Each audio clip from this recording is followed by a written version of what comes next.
Selamat pagi. Di sini saya akan menjelaskan sistem kepemimpinan. Nama saya Melkisedek Sinaga dengan NIM 2507010539. Sistem kepemimpinan. Sistem kepemimpinan Melayu secara tradisional tidak dapat dipisahkan dari tiga pilar utama. Yang pertama, raja atau sultan, adat, dan syiar atau hukum Islam. Sistem kepemimpinan tradisional Melayu sangat terstruktur dan berlandaskan pada adat dan hukum Islam. Ini adalah perpaduan unik antara legitimasi turun-menurun dan legitimasi tokoh atau kearifan. Yang kedua itu saya akan menjelaskan model kepemimpinan suku asli, masyarakat adat, dan kerajaan. Model kepemimpinan dapat dibagi berdasarkan tingkatnya, dari yang tertinggi hingga yang terbawah. Model kerajaan. Ini adalah model monarki di mana pemimpin tertinggi adalah raja atau sultan. Pusat kekuasaannya, raja atau sultan adalah pemegang kuasa tertinggi sebagai ketua negara atau ketua agama Islam. Hierarki didukung oleh pembesar seperti bendahara, laksamana, dan temenggung yang menjalankan fungsi pemerintah dan militer. Legitimasi bersumber dan dari keturunan yang dianggap memiliki daulat atau keturunan. B. Model masyarakat adat atau suku asli, penghulu, atau datu. Model ini menekankan tentang demokrasi tradisional atau kepemimpinan kolektif yang didasarkan pada kearifan atau silsilah suku. Di Minangkabau, dipimpin oleh penghulu yang dipilih berdasarkan garis keturunan ibu. Di Negeri Sembilan dipimpin oleh undang atau empat pemimpin utama yang dipilih oleh lembaga dan keturunan yang sah di bawah naungan yang di-Pertuan Besar. Di suku asli dipimpin oleh batin atau untuk orang asli di Semenanjung. Mereka berfungsi sebagai hakim adat dan penjaga wilayah. Habis itu, di sini saya akan menjelaskan pemilihan pemimpin. Proses pemilihan yang sangat bergantung pada model kepemimpinan yang berlaku. Model kepemimpinan, mekanisme pemilihan kriteria utama kerajaan. Berdasarkan silsilah kerajaan, keturunan langsung lelaki, beragama Islam, dan sehat. Masyarakat adat atau penghulu, musyawarah, dan mufakat oleh pemangku adat atau suku. Silsilah suku, kearifan, kemampuan berbicara, dan kesalehan.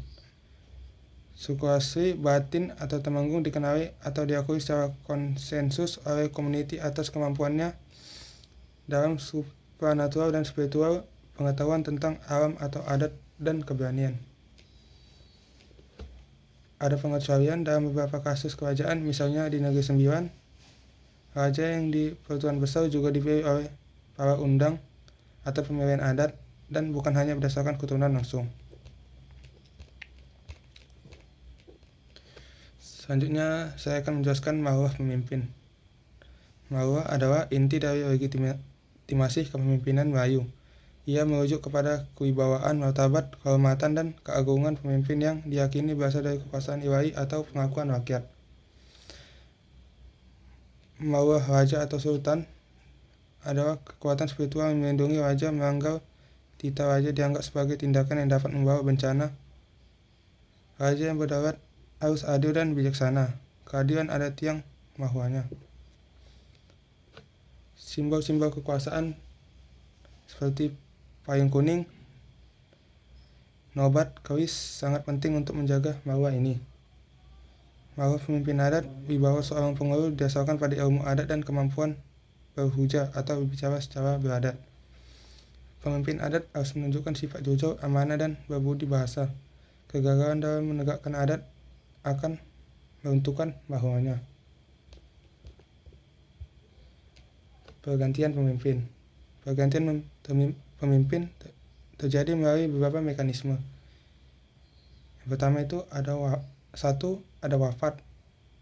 Segera setelah raja wafat, proses penabaian atau pelantikan pengganti harus dilakukan dengan cepat untuk memastikan keseimbangan pemerintahan. Proses ini biasanya diatur oleh undang-undang, tubuh kerajaan, atau adat istiadat yang ketat, seringkali melibatkan dewa pengakuan raja. Yang kedua itu ada pengunduran diri. Pemimpin adat boleh mengundurkan diri karena faktor usia atau kesehatan. Pencabutan lawa apabila pemimpin adat didapati melanggar adat secara besar-besaran atau berkelakuan tidak senonoh, terutama tidak amanah atau berbuat zalim. Lawannya dapat dicabut oleh lembaga adat atau majelis musyawarah suku ini. Ini disebut menurunkan penghulu. Yang ketiga adalah pemberontakan atau penggorengan. Secara historis, pergantian pemimpin juga bisa terjadi melalui pemberontakan, namun ini sering dilihat sebagai tindakan yang melanggar daulat, dan raja yang digoringkan biasanya dicatat dalam sejarah sebagai pemimpin yang zalim atau kehilangan restu ilahi. Baik, sekian dari presentasi saya. Mohon maaf jika ada salah kata. Sekian, terima kasih.